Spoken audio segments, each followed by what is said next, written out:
देखिए आदरणीय श्रोतागण, जैसे कि कहा है धन्या नराह विहित कर्म परोपकारा, कि वो नर नारी धन्य होते हैं जिनका जीवन परोपकार के लिए होता है।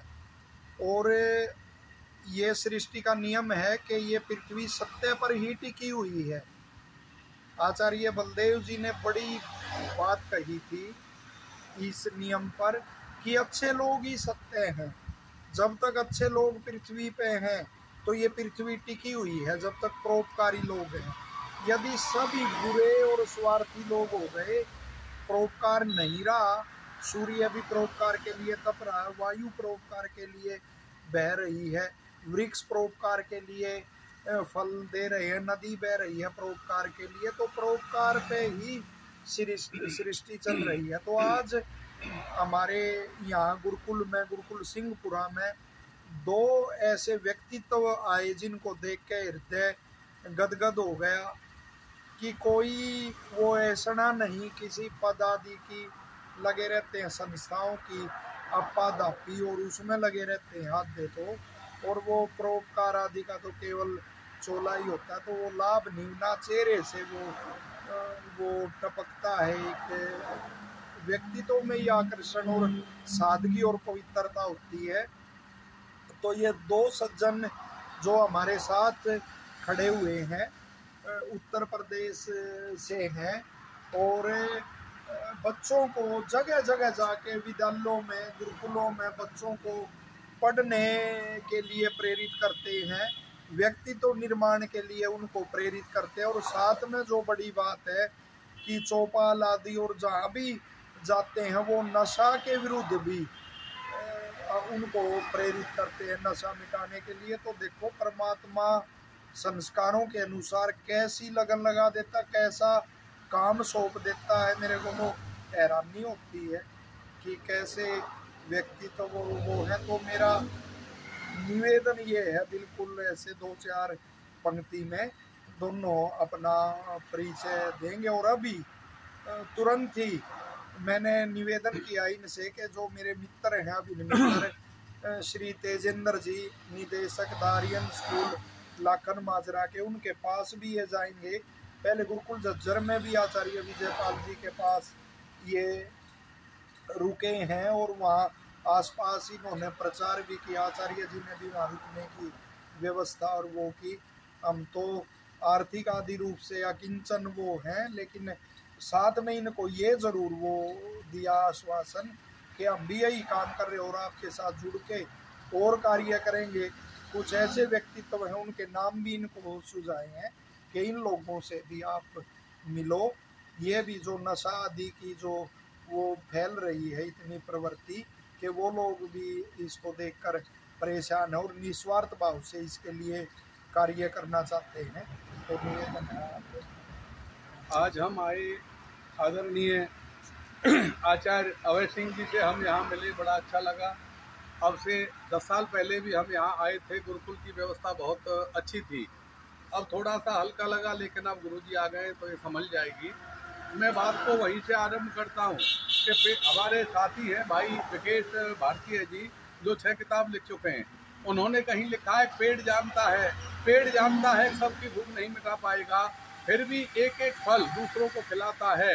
दीपक जानता है कि रात्रि का अंधकार नहीं मिटा पाएगा, फिर भी जलते जलते मिट जाता है। और सूरज भी कहाँ मिटा पाता है पूरे जग का अंधकार, लेकिन सूरज भी कहाँ मिटा पाता है पूरे जग का अंधकार, लेकिन सवेरे होते हुए ही चला आता है। और लोग तो हमसे भी कहते हैं रुक जाओ, मगर हम रुकेंगे नहीं, क्योंकि हमारे हिस्से में चलना ही आता है। आज हमारा जो जीवन है वो राष्ट्र के लिए है। पहले डाकखाने में नौकरी की, 10 साल नौकरी करने के बाद वो छोड़कर हम चल पड़े विद्यालयों की ओर, क्योंकि हम देश के विद्यार्थियों को जगा दें तो बड़ा काम हो जाएगा। आज ग्रामीण स्कूल में छारा हमने कार्यक्रम दिया, अभी यहाँ गुरुकुल में दे चुके हैं, और आर्यन पब्लिक स्कूल में हम वहाँ आवास के जो बच्चे हैं उनके बीच में भाई करमवीर जी नशा मुक्ति पर बड़ा अभियान लेकर के चल रहे हैं। गांव की चौपाल पर हम लोग जाते हैं। अरे विद्वानों ने क्या क्या नहीं लिखा है देश के लिए। हमारे इलाके में जिला पलवल में खेम सिंह महाशय, जिन्होंने शादी भी नहीं कराई और आर्य समाज का प्रचार किया और लोगों को जगाया जा करके इस प्रकार से हमें भी प्रेरणा मिली, हमने भी सीखा अपने आचार्यों से, गुरुओं से, तो हम निरंतर चल रहे हैं। और यही है कि हम सुख से रहें, आनंद से रहें, जियो और जीने दो का भाव हम लेकर के चल रहे हैं। किसी से झगड़ा ना करें, प्रेम पूर्वक आगे बढ़ें, अपने राष्ट्र को मजबूत बनाएं। हर दृष्टि से हमें अच्छे राजनेता भी चाहिए, अच्छे अध्यापक भी चाहिए, अच्छे किसान भी चाहिए, अच्छे वैज्ञानिक भी चाहिए, डॉक्टर भी चाहिए। जब हम सब अच्छे बन जाएंगे तो हमारा राष्ट्र समृद्धशाली बन जाएगा। और सच मायने में तब हमें गर्व होगा अपने देश पर कि देश को उत्थान की सीढ़ियों पर चढ़ा ले जाएंगे, अपने प्राणों से भी उन्नति का मोल दे जाएंगे। और इससे कोई फर्क नहीं पड़ता कि हम रहें या ना रहें, क्योंकि जाने से पहले हर दिल को अपना अरमान दे जाएंगे। और बात जब दिल की आएगी तो धड़कनों को दांव पे लगा देंगे हम, राज्य की बात आएगी तो जिलों को दांव पे लगा देंगे हम। और ये माना कि हमें अपना घर अपनी जान से भी प्यारा है, लेकिन देश की बात आएगी तो अपने घरों को भी दांव पे लगा देंगे। इन्हीं शब्दों के साथ मैं अपनी वाणी को विराम देता हूँ। जय हिंद, जय भारत। भाई करमवीर जी। मेरी प्रार्थना है, एक विनती है पूरे देशवासियों से, नशे से रहो दूर और जीवन जियो भरपूर। नशा नाश का दूजा नाम, तन मन धन तीनों बेकाम। बीड़ी सिगरेट सुल्फा गांजा भांग तंबाकू गुटखा खैनी बियर शराब, ये सब करते हैं हमारे जीवन को खराब। जो है इनसे दूर वो रहना इनसे दूर, और जो करते हैं कोई नशा इसे छोड़ दें। नशा छोड़ा जा सकता है और आदत को बदला जा सकता है। मेहरबानों, बीड़ी के बंडल पे, सिगरेट के पैकेट पे, गुटखा पे लिखा है तंबाकू जानलेवा है, तंबाकू से कैंसर होता है। और जितने भी नशीले पदार्थ हैं, अफीम, हेरोइन, कोकीन, स्मैक, इंजेक्शन, शराब, एक से एक खतरनाक हैं ये सब नशे। इसलिए इस समाज को, देश को हमें नशे से बचाना है। शराब के बारे में लिख दिया, गिलासों में जो डूबे फिर ना उभरे जिंदगानी में, करोड़ों बह गए इन बोतलों के बंद पानी में। मत बर्बाद कर जिंदगी ए बोतल के दीवाने, वही काटेगा बुढ़ापे में जो बोया है जवानी में।